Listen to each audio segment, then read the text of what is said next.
Iran ने खाड़ी देशों के मशहूर पुलों की लिस्ट बनाई है। इन पुलों पर ईरान मिसाइल से हमला कर सकता है। पाकिस्तान का मुनीर ट्रंप के भरोसे बैठा है, लेकिन खुद ट्रंप की हालत इतनी खराब हो रखी है कि ईरान युद्ध के बीच अमेरिकी फौज में हड़कंप मचा हुआ है।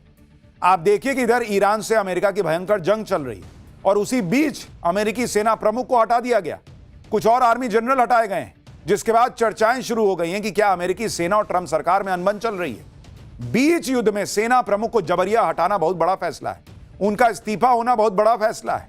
क्या सेना प्रमुख ट्रंप की बात नहीं मान रहे थे या कोई और बात है?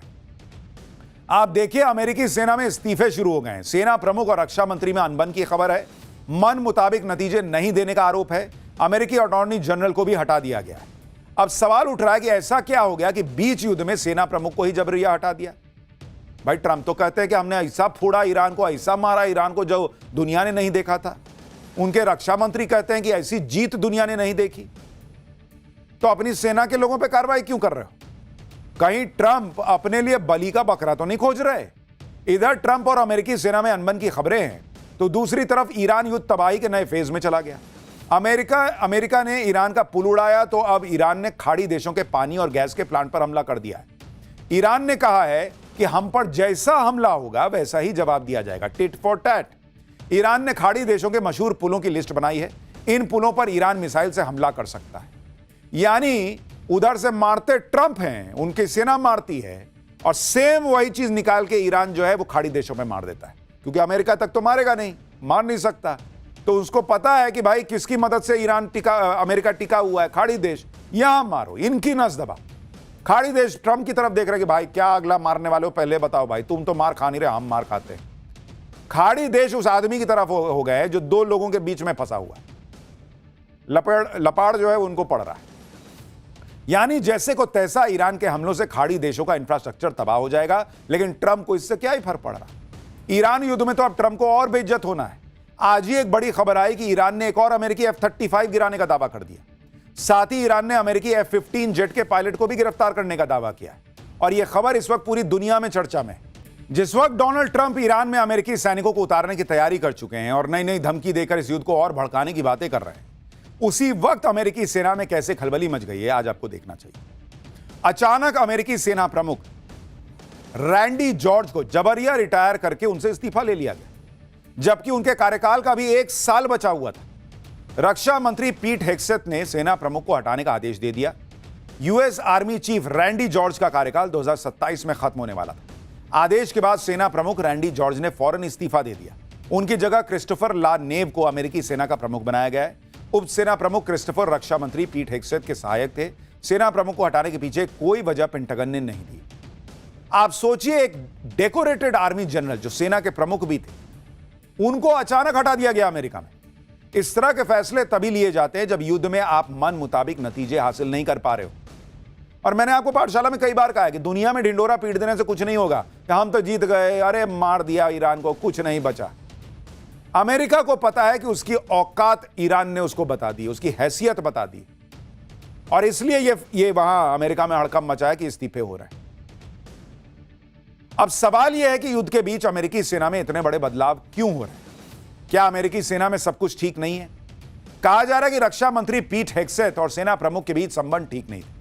दोनों के बीच सेना में नियुक्तियों को लेकर विवाद चल रहा था। पीट हेग्सेथ अपने हिसाब से सेना की कमान चेंज करना चाहते थे।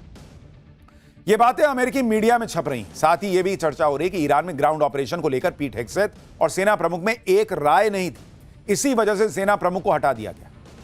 यानी दो चीजें तो क्लियर हो गई। अमेरिका ग्राउंड फोर्स घुसाने की तैयारी कर रहा है, और दूसरा, सेना प्रमुख भी नहीं चाहते कि भाई वहां पर सेना घुसे, इसलिए उनको हटाओ, दूसरे को लाओ, फिर घुसाओ। अमेरिका में सिर्फ सेना प्रमुख को ही नहीं हटाया गया, बल्कि कई और आर्मी जनरल्स को हटा दिया गया। और ट्रंप इतने पर ही नहीं रुकने वाले। चर्चा है कि अमेरिका में बड़े पैमाने पर अधिकारियों को हटाया जाएगा। नेशनल इंटेलिजेंस चीफ तुलसी गबार्ड भी हटाई जा सकती हैं, कहा जा रहा है। FBI चीफ काश पटेल हटाए जा सकते हैं। आर्मी सेक्रेटरी डेनियल ड्रिस्कॉल भी हटाए जा सकते हैं, और लेबर सेक्रेटरी लोरी चावेज डिरेमेर को भी हटाने की खूब चर्चा है। लेकिन इतने लोगों को हटाने से अच्छा है कि अगर डोनाल्ड ट्रंप खुद हट जाएं तो दुनिया का भला हो जाए। सच बता रहा हूं, डोनाल्ड ट्रंप आप खुद इस्तीफा दे दीजिए, देखिए दुनिया में सब ठीक होने लग जाएगा। लेकिन कहां तो ट्रंप ईरान में रिजीम चेंज करने चले थे भाई साहब, कहां अमेरिका में धड़ाधड़ इस्तीफे हो रहे हैं। लोग कह रहे हैं रिजीम चेंज तो अमेरिका में होने लगा है। ट्रंप जिस तरह से लोगों को फायर कर रहे हैं, हटा रहे हैं, क्या यह संकेत है कि चीजें अब ट्रंप के कंट्रोल से बाहर हो चुकी? ईरान युद्ध में फंसे ट्रंप अब क्या बलि का बकरा खोज रहे हैं जिसके ऊपर वो सारा ठीकरा फोड़ सके, क्योंकि अमेरिका में ट्रंप की साख रसातल में पहुंच गई।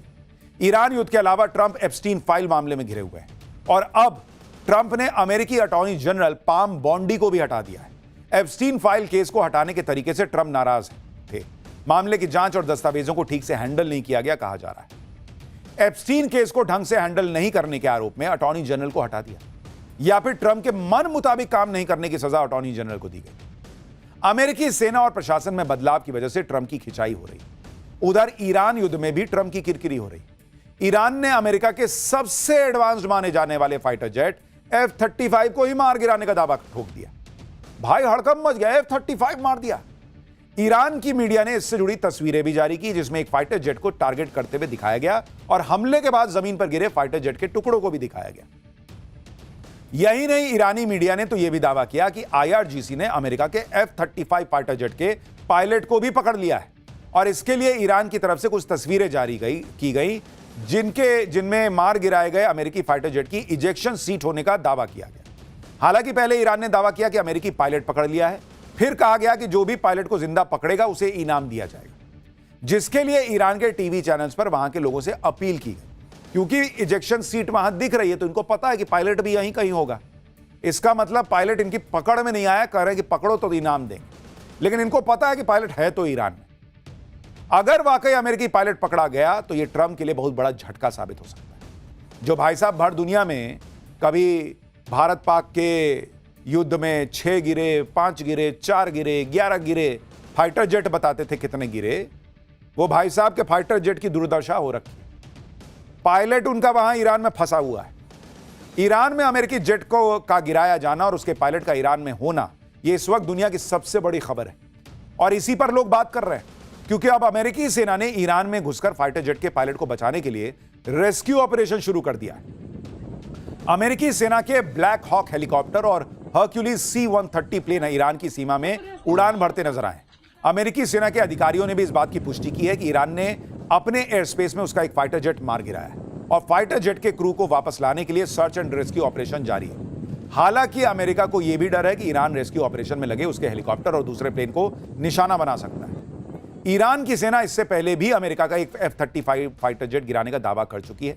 उस वक्त अमेरिका ने बिना देर लगाए ईरान के दावों को खारिज कर दिया था, लेकिन इस बार F-35 क्रैश होने पर जिस तरह हड़कंप मचा है वो बता रहा है कि अमेरिका के लिए कितना बड़ा झटका है, क्योंकि F-35 को अमेरिका का सबसे आधुनिक और शक्तिशाली विमान बताया जाता था। खूब अमेरिका ढिंडोरा पीटता था कि F-35 है मेरे पास। ईरान ने फोड़ दिया, जमीन पर गिरा हुआ है।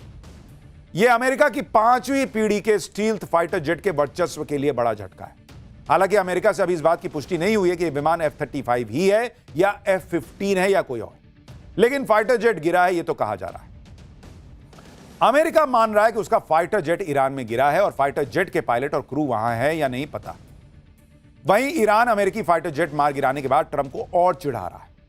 कहा जा रहा है कि अमेरिकी फाइटर जेट को हॉर्मूज के पास केशम आइलैंड में मार गिराया गया है, यानी अब युद्ध की आंच हॉर्मूज तक पहुंच गई है। अमेरिका ने स्ट्रेट ऑफ हॉर्मूज में केशम आइलैंड पर हमला किया।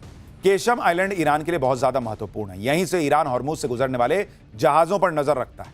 अमेरिकी हमले के बाद केशम आइलैंड को भारी नुकसान भी हुआ है। मैप के जरिए आपको दिखा रहा हूं कि केशम आइलैंड कितनी इंपॉर्टेंट लोकेशन पर है।